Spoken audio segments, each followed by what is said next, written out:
Let's talk about the intermediate value theorem.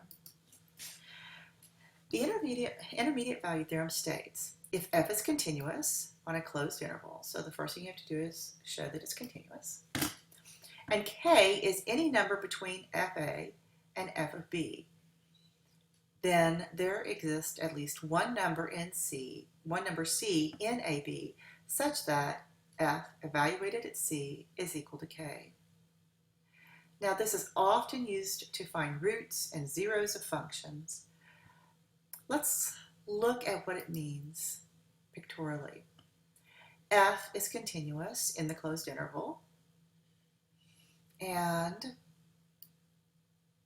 I have FA here and FB here. FA is simply the function evaluated at the left limit, and FB is evaluated at the right. Then it says that this function will take on every value at least once between FA and FB. And you will not necessarily be able to find, but there exists at least one value inside here, one value of C between A and B, so that the function evaluated at that point is equal to K. So any number between FA and FB, you're going to be able to find at least one value. And you see clearly in this example, we have 3 values. It doesn't tell us whether we have more than one. It just says there is at least one.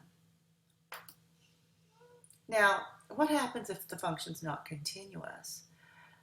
If the function's not continuous, you get situations like this right here, where there is a k right here that is inside this break.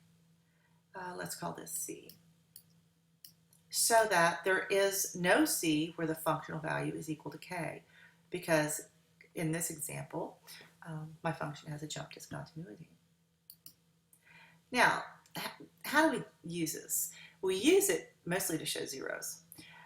Use the intermediate value theorem to show the polynomial function f of x equals x cubed plus 2x minus 1 has a 0 on the closed interval 0 to 1.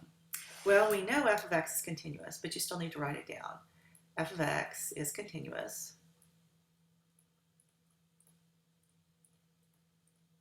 on the closed interval 0, 1. The next thing you need to do is find the functional values on the endpoints. F at 0 is 0 cubed plus 2 times 0 minus 1, or negative 1.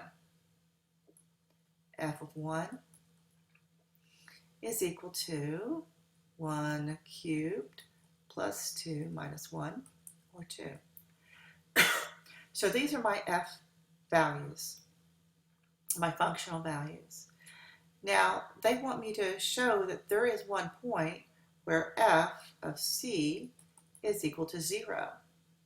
And because negative 1 is less than 0 is less than 2 by the intermediate value theorem, and I'm too lazy to write that, so I just write IVT, there exists